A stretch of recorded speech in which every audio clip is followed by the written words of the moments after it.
Hi there, and welcome back to the tabletop. It's been a hot second since we've been back in, this location, but I'm Andrew, you're watching ThatGamerAjax, and today I just wanted to do a very simple breakdown of some early impressions that I have for Tales of the Valiant, or formerly known as Project Black Flag from Kobold Press. So if you have been following any of the tabletop news that's been going on over the last few months, there was a big fiasco with Dungeons & Dragons and its open gaming license.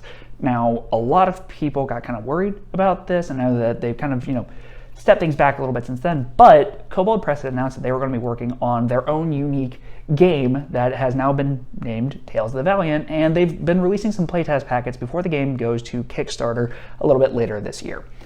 So I wanted to break down, what I think is good so far, a little bit of what I'm not really liking so much, and just some general impressions. So let's go ahead and dive right on in to the good with Tales of the Valiant. While this isn't like the most unique game, I would describe it more as a Dungeons & Dragons 5.5 edition. It's taking a lot of the skeleton of 5th edition as it currently exists, and it's tweaking the formula a little bit, making things a lot more dynamic and feel a little bit more impactful.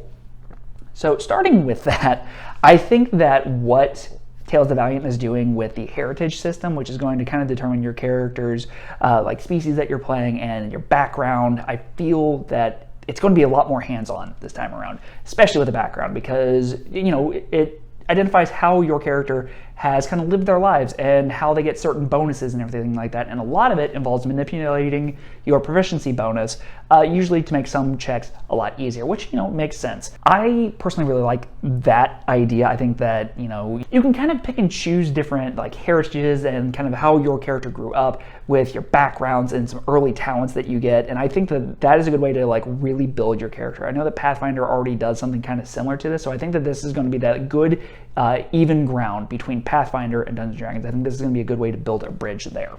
When it comes to the classes that have been released, we've seen the fighter and the wizard so far, and I'm really liking what they're doing with the fighter. I think that the sheer number of builds that you're going to be able to come up with for the fighter is really going to let you play out that fantasy on like how diverse and how varied fighting styles can be. One thing that I especially love is the fact that it looks like dual wielding is actually going to be viable when it comes to Tales of the Valiant. So instead of tying your offhand attack to your main attack action, it's now simply just going to be a bonus action to do an offhand attack. And it's funny that it's something that is that simple, but then it still leaves your main action to where you could grapple somebody. If you are a spellcaster, you could cast a spell or something like that and still get in that offhand hit. I love that personally.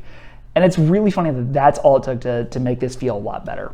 When it comes to the archetypes or specializations that you're getting when it comes to the fighter, I'm really liking what they put out for the Spellblade and the Weapons Master. I think that both of them are going to have a lot of fun ways that you can play the game. Personally, I would lean a little bit more towards Spellblade because it's a little bit more unique, and I really like that fantasy. I think that it's going to be really, really cool. One additional thing that I'm really liking on the player side of things is the way that luck is going to be working. So rather than luck just being where you have advantage or you're able to just re-roll a check a certain number of times per day, it's going to be a lot more fluid. It's going to be a lot more dynamic. They have a cap right now of 5 luck points that you get, and you can spend luck to get a +1 on anything. You can sink more and more of your luck into it, but then you're going to run out, right?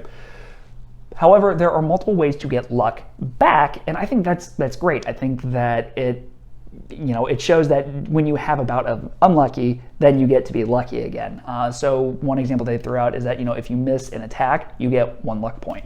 And then, I feel like that's just going to make it so that way you can use your luck in a lot more ways than just an, oh crap, I know that I rolled bad here.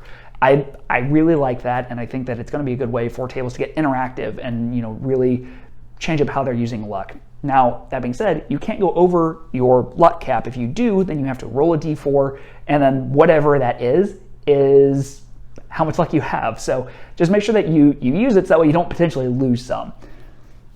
So that's going to go ahead and wrap up a lot of the things that I'm liking so far, but now I do want to shift over into what I think is the not so good. And just for starters, I personally am a little bummed that this is basically just D&D 5e with extra steps.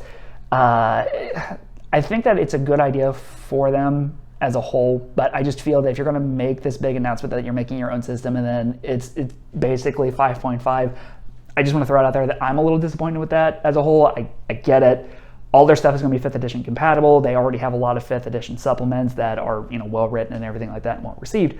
So you don't want to isolate your customer base. Totally get that, but just for somebody that's not really liking D&D all that much right now, it's a little off-putting for me personally.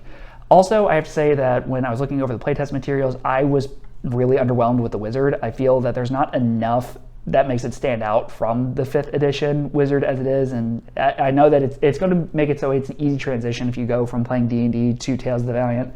Totally understand that, but for me, I just wish that it had a little bit more to it. Right now, it doesn't get a whole lot of proficiencies, and I feel that when you look at the fighter, which gets a whole lot, and the wizard doesn't really get a lot, it just shows that it's really going to be, you know, leaning more on magic, and I'm not the biggest fan of how that works personally. I hope that the wizard gets some tweaks to really make it stand out, make it more unique before the game comes out next year. Also, when it came to the heritages, I wasn't a big fan of it. Seemed like you got to pick really cool roleplay abilities or you got stat bonuses, and I know that they have already heard that feedback and they are working on fixing it. I'm very excited to see what they do with it.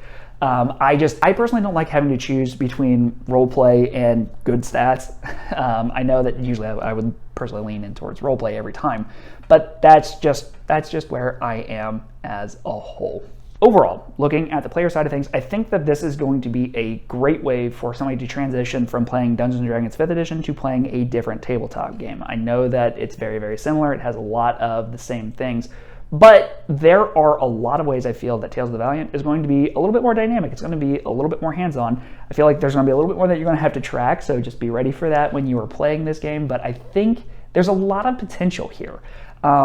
Again, I'm just a little disappointed that it's not that different than D&D, and it's using, you know, D&D's like core rules and a lot of its identity right there already, and then, you know, kind of springboarding off of it.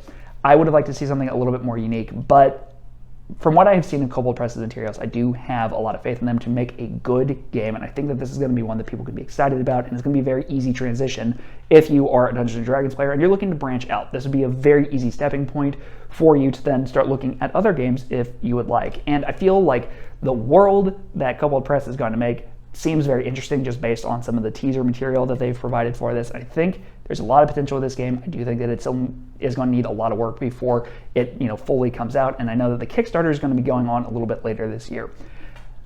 So I will be talking about the Game Master side of things just because I am a Game Master myself. I do need some time to look over that packet, make sure that I have a good understanding of it, but these have been the overall impressions that I have of this game. I'm cautiously optimistic that it's going to be good, but I would like to hear your thoughts on it. Have you been following anything with Tales of the Valiant? Did you hear about Project Black Flag when it was first announced? Is this something that you're excited about, or not at all? So if you could go ahead and, you know, let me know in the comments below. If you like the video, give it that thumbs up. And if you like what you see here and you want to see a little bit more on the channel, maybe consider subscribing. But hey, until next time, I'll see you in the next video. Bye-bye.